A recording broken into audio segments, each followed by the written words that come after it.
Torp here. A couple things I want to cover real quick. I caught up with a couple of my homies here in the gig community, Dad Dash and Real Talk with Roy. Now, Real Talk with Roy, I wouldn't consider him a homeboy, but I will say this much. 1 out of every 20 videos, he hits a nerve with me that's a positive nerve. We'll get to that in a minute. Hold your thoughts. Don't get too excited. I had a question some time ago, too, about talking about cars, because I'm somewhat of a car guy. So, yeah, I know where the goddamn gas pump thing goes into the little hole in the side of the car. So, we'll get to that. I was listening to Dad Dash. He's been going on and doing his damnedest to show some realism about Earned by Time. And I did try Earned by Time, gave it a week, and I have my thoughts on it. I don't have the charts. I don't have any stats. I don't do that. And it's for other people to do, and I'm glad they're doing it, so I don't have to, because I'm not editing a video. My time is precious to me. It's not that it's not to them, but my time is precious to me. I get major fucking migraines when I edit. Only because, for most of the reason is because when I used to edit, I felt like I put a lot of work in it, a lot of effort, a lot of thought, and I even spent some money on the software. And, it would get very little views. But when I just spoke, it did better. So I don't know. I'm pretty sure that's just my world I'm speaking about, but it was too much for me. I was like, I'm not putting all that time and blood and energy into it when it's not going to pay off for me in the long run, or even the short run, as it would turn out sometimes, unless it is just for me. But most of these videos that are being edited nowadays, let's face it, it's shock value or educational value. Everybody's doing that, so there's no point in me doing it, and thank God, because I don't want to. I don't want to. But Earned by Time for me is real simple.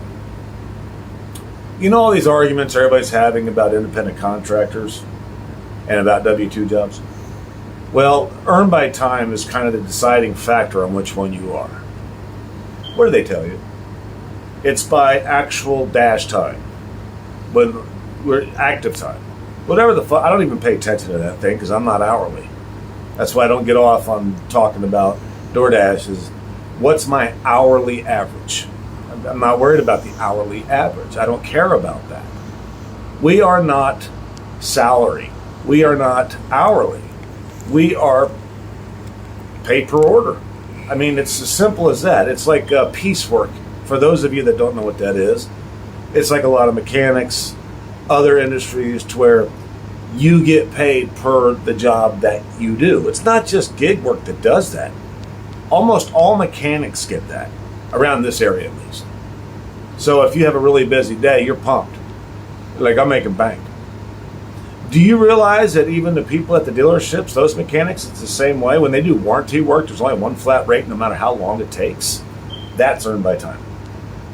The reason I'm not a big fan of Earned by Time is, say you're out there for an hour. Let's just go with an hour. Let's make it simple so even I could understand it, okay? Because I'm a bottom feeder, and sometimes you need to talk to bottom feeders like they're 5 years old so that they understand. That's how you need to talk to me, by the way. Don't be keyboard warriors with me. I'm not going to understand what you're fucking typing.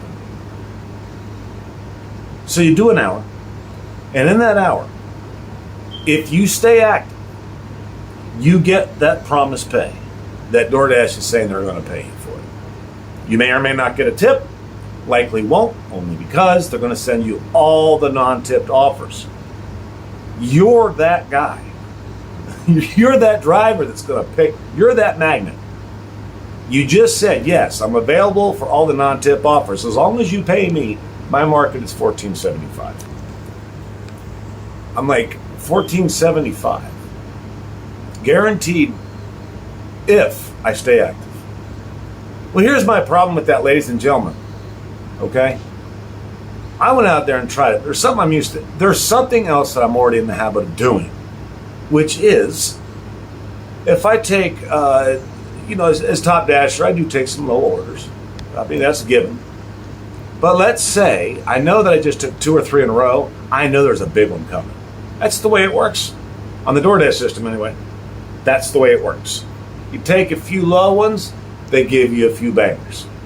Everybody knows this. It's not brain surgery. So I'm like, that's cool. But no matter what I do in that hour, at least those 3 equal something of value. You might say, $4 ain't no value. No. I did 3 of those really quick because they were short miles. That's $12. That's $12. Sometimes it only takes a half hour, 40 minutes to do that. But as soon as you get done, you're going to hit that banger, and all of a sudden it's going to be $25, $30. You're going to be like, damn, bro. So I'm like, woo-woo.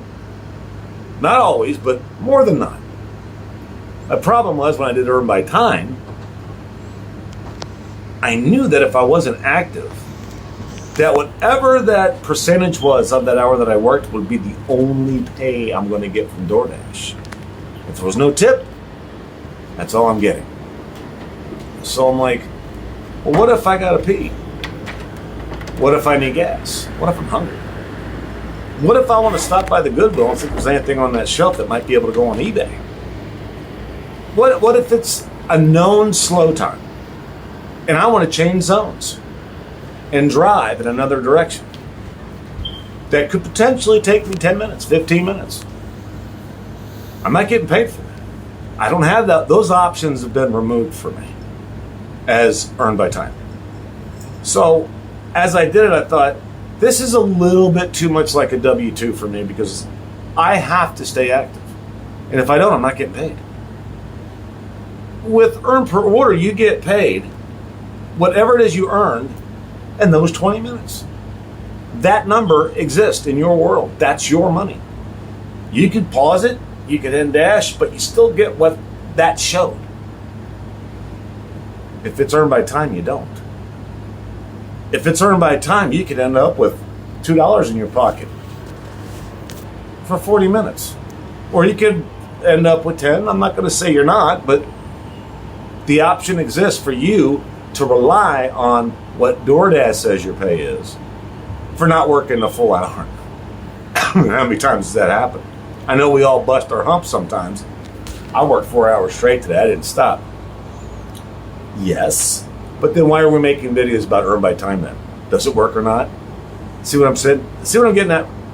Let that sink in. We're making videos about does it work or not. A lot of people say, yeah, well, that's because it's new. Like, no, it's not because it's new. It's because you don't know how it works. And you surely don't know how it works in other people's markets. The only thing that we are sure about in all markets is if you are not active for that full hour, DoorDash gets to decide what the percentage is on that 1 hour, what you actually earned by time. So if you had to cut out for a minute, you just chopped yourself off. That's just weird for me because I don't like to have to worry about that. Whatever it is I accept, that's what I'm getting. I don't worry about the time lapse. So that's my thoughts on Earn by Time. It's too much like a job, and it's not enough about me. I have to worry about a logistic that exists at DoorDash that I'll never understand, that I will never be able to talk about with DoorDash, to DoorDash, or figure out with DoorDash, because DoorDash is not going to tell you anything. So I'm like, I just assume know what I'm doing and know exactly what the dollar amount is. That's my thoughts on right now as it stands. Now, if they pull off and say something like $30 an hour, pay per time, Earn by Time, I'd be like, $30 an hour? Set up all the 225s in a row you can. It's done. Shit don't work like that. Sometimes you might sit there and wait for an order. Sometimes you might have to pee. I don't know. Too much of a gamble, man. I'm not a gambler, man, when it comes to DoorDash. I like to know. I'm one of those realistic people. I just want to know. When I accept it, I know what I'm accepting. Earn by Time? Questionable. The first one makes sense. The second one might not. The third one might not. You might decline one. Now where's your hour going? Now you got to do charts. Now you got to have math. My math is so easy, it freaks me out. It's like, this is what the order said. This is what I'm getting. I know exactly what I made. And at the end of the week, it'll all make sense. I don't go by the day or by the hour. Going by the hour is a W-2 job. That's my thoughts on it. There you go. Shout out to you, Dash Dad. I like what you're doing. That's what inspired me to do the first part. Second part, the car that you are driving. I was asked about this some time ago. I don't like to get into it too much because it's going to open up all these conversations that aggravate me worse than most of these gig content creators do, honestly. The Pedros and the dashing traders and all that. But I'm going to go ahead and answer the question finally because I have something to say. People talking about, this guy's got a Tesla, this guy's got a brand new car. You need something dependable to do dash with. To do any gig work with. You need something dependable. You need some air conditioning, some four-wheel drives, good gas mileage, a warranty, and all that. And normally I would say yes to that. You know why? Because how can you argue with it? We all want a dependable car. We want something comfortable. We want something that secures the customer's product better. Sure, absolutely. I can't argue with that. My problem with it is, it's like buying a Tesla to save money on gas. You spend 60 to 100 grand on a Tesla, you still got to pay to charge the damn thing. You can't work on it yourself. It's got to go back to Tesla. That's the only place that it can be worked on at. How much is that going to cost you? So while you're saving that money on gas, you're spending a shit ton of money elsewhere. You say, well, no, it's just about the environment. It's like, that's not the way they talk about it. Besides, the environment ain't got nothing to do with Teslas. Most of the cars on the road are gas. We're still here, aren't we? Nobody's died yet because of the global warming thing. Only got all these stories, but nothing on the news says this man actually died. We have proof. It was because of car exhaust. Please. So getting back to my point, when you have something like I do, a beater with a heater, as I like to call it from the old days, a beater with a heater, 2004 Honda Odyssey, front-wheel drive V6, about 20 miles per gallon. It is wonderful. It's got all the storage space in the world. Paid $1,100 for the car 2 years ago. Still runs. Gotta watch that timing belt though. It's an interference motor. That means that if the belt snaps, the motor's shot. Not all cars are like that, but all Hondas are. All Nissans with a belt are. So what I'm getting at is, choose your car to make the money. Don't choose the car because it's comfortable. I'm sorry, but that's the way it is. A lot of these people that got degrees and go to these high-rise offices talk about how cramped their workspace is and their boss sucks and their employees give them headaches. Same thing with a car. I get that. It's part of the real world. But if you're going out there to make money with the vehicle better be saving you money up front. I'm not spending no $20,000, $30,000, $50,000, $60,000 for a car to do gig work. I'm sorry, I'm not going to do it. And then they complain about car maintenance. There was a guy on here, Dino. He was talking about how much it was going to cost to get his car fixed. I'm like, the car must be worth something then. Why would you do that? Just get a regular beater. Say, yeah, but what if it breaks down? I said, well, any car can break down. That's why they put warranties on brand new cars with 0 miles, because there's a possibility it could break down. Yeah, but the gas mileage is better. It's like the only time the gas mileage is going to mean anything to you in a brand new car doing gig work is if you're taking 20-mile jobs. If you're just going around the corner to drop off for $4.25 for $1, you're not going to give a fuck about gas mileage. But what you are going to give a fuck about is how much it's going to cost you to do that in that car that you got fucking $600 to $800 goddamn a month car payments on. I wonder why they bitch so much. I paid $1,100 for my fucking car 2 years ago. That fucker's made me over 20 grand bank net. That's not a profit margin. I don't know what is. And if that thing does break down, and it will someday, it's going to happen. It's inevitable. I know it's a Honda, but it's going to break down. And when that happens, I'll toss it up to the fucking, I'll junk it. I'll get $300-400 out of it. I'll move on to my backup car. 2002 Infiniti i35 V6. That thing's got way better gas mileage and it's way faster than the Honda. But I like the van because it sits up high and it's easy for my old ass to get out of. I can just slide. I don't have to pull myself up or anything. Just slide right out of the van. And it's got the double sliding doors and the big hatch in the back. I can load that motherfucker up with that thing. I'm at the ready for whatever they got to throw at me at Nordic. Or any of these gig apps. So I'm like, no, I don't think that if you are not, it's not so much that you need to be a backyard, or not a backyard, oh shit, that's going to go funny somewhere down the line, a shade tree mechanic. I don't think that it's so important that you're one of those. I don't think you need to be a shade tree mechanic. I just think that you need to have the sense to find a car that's going to serve you pretty well for at least a year or two, because you can make a shit ton of money on these gig apps in a year or two. You're not going to give a fuck if the car breaks down. Just remember to have AAA. Because anytime you got to get a car towed off the road and taken anywhere, that's a buck something just to get that done. So that whole day is shot. But if you got AAA, it's one charge, boom, you're set up for multiple tows that year. I'm like, that's what I did. I thought it was common sense. That's where I was talking about, Roy. A little common sense, a little business 101. He was talking about something else with Pedro, and that's fine. I know what he was saying, too. I'm not going to cover that. I agree with what he said about that, but it kind of shocked me that that's just not getting popped up ever since Pedro lost his AdSense. Deactivated on AdSense, well, that's a fucking charming thing. I don't know. Shit's gone nuts around here. So, yeah, anytime that you think about somebody talking about car maintenance and expenses and gas mileage and how much it costs to replace a transmission or a rod knock, it's like, wait a minute. Why are you driving a car that costs so much to fix? Are you showing off? Nobody gives a fuck what you're driving. Just keep it clean as you can. They don't even give a fuck about rust. I'm pretty sure the only thing they care about is that the fucking order showed up on time. They could give a fuck if you're beaten with sweat, froze to the fucking bone because your heater doesn't work. They don't give a fuck what your stereo sounds like, or what kind of rims it has, or how fast it is, or if it's a stick or a fucking automatic. They just want their order. And that's what you just did. And you did it for damn near fucking free after the first couple months if you paid about $1,000 to $2,000 for it. I don't give a fuck if it blows up or not. I change the oil, I do my best, I'm done. I'll place the tires when it needs to be done. Hell, I don't even know what the fuck my air filter. I have no clue what that air filter looks like in my van. None. And all this guy's 2 snaps on it, I can pop it right out in a heartbeat. I don't give a fuck. The van runs fine, that's why I'm running it. They say, well, you're gonna ruin the van. It's like, it's gonna ruin anyway.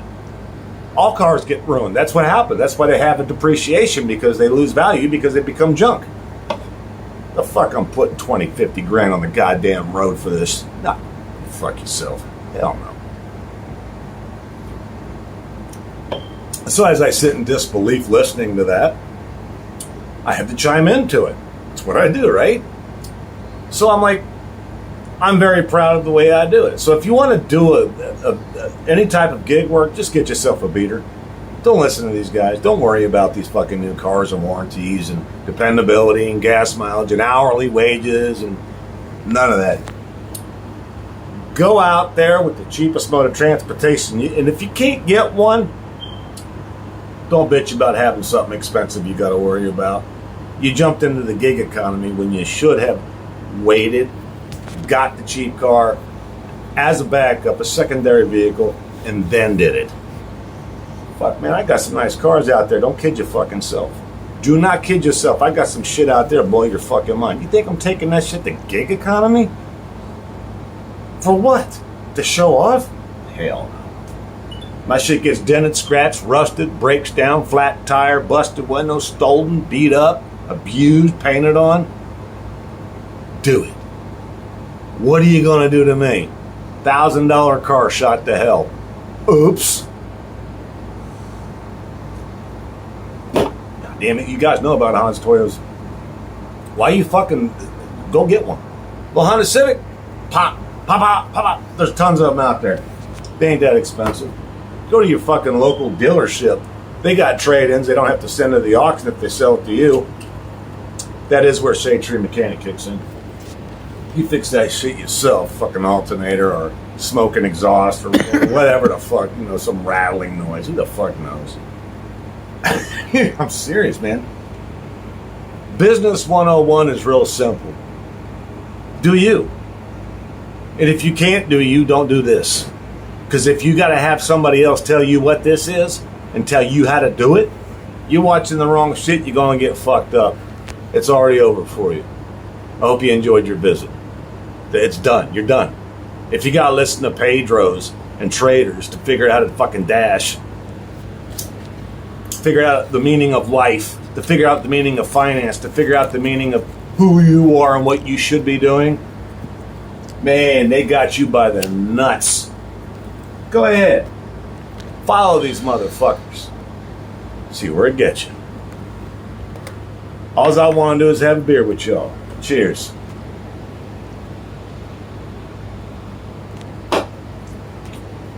Thorpe out.